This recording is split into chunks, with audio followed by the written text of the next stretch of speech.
ఆ కరుపు సినిమాలో అవినీతిపరుడైన న్యాయమూర్తి, అవినీతిపరుడైన లాయర్ సంబంధించిన సినిమా అనుకుంటా మొత్తం. అది దాని మీద సినిమా ఎవరో పిటిషన్ వేశారు, ఇది న్యాయ వ్యవస్థను అవమానిస్తూ ఈ సినిమా తీశారు అనేది సినిమా కోర్టుకు వెళ్ళారు. దీన్ని నిషేధించాలి, సినిమా రాకుండా చేయాలనేది కోర్టుకు వెళ్ళారు.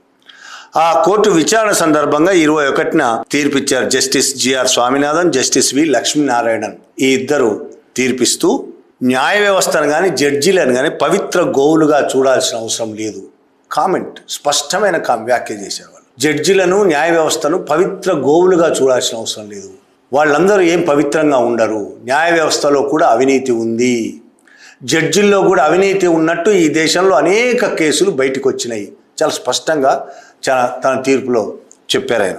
న్యాయ వ్యవస్థలో అవినీతి లేదని ఎవరూ చెప్పలేరు. అవినీతి పరులైన జడ్జీలు గతంలో ఉన్నారు, ఇప్పటికీ ఉన్నారు. జడ్జీలను పవిత్ర గోవులుగా చూడాల్సిన అవసరం లేదు. వాళ్ళ తీర్పులో వాళ్ళు ఉటంకించిన పదాలు. అలాగే ఆ సినిమాకు సంబంధించి కళాత్మక స్వేచ్ఛను, విమర్శ హక్కును ప్రజాస్వామ్యంలో అణిచివేయలేమని సినిమా అతిశయోక్తిగా చూపించిన అది భావ ప్రకటన స్వేచ్ఛ పరిధిలోకి వస్తుందని పేర్కొంది. భావ ప్రకటన స్వేచ్ఛకు సంబంధించి ఈ మధ్యకాలంలో వచ్చిన ఒక మంచి తీర్పే ఇది. ఎందుకు భావ ప్రకటన స్వేచ్ఛ ప్రభుత్వాలకు నచ్చదు. ఆర్ఎస్ఎస్ వచ్చిన తర్వాత వాళ్ళకి అసలు నచ్చదు. ఆర్ఎస్ఎస్ వాళ్ళ చేతుల్లో నడుస్తున్న సుప్రీంకోర్టుతో సహా ఏ కోర్టుకు కూడా భావ ప్రకటన స్వేచ్ఛ నచ్చదు.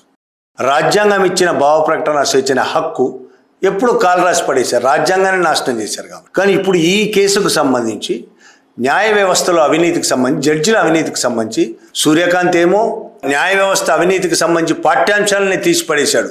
తీసిపడేయడం కాదు, చాలా దారుణమైన వ్యాఖ్యలు చేశాడు. అది రాసిన వాళ్ళను ఇష్టం వచ్చినట్టు మాట్లాడాడు. ఇప్పుడు దానికి పూర్తిగా విరుద్ధంగా ఈ మద్రాస్ హైకోర్టు ఇద్దరు జడ్జిలు ఖచ్చితంగా న్యాయ వ్యవస్థలో కూడా అవినీతి ఉంది అని తేల్చి చెప్పేశారు బహిరంగంగా.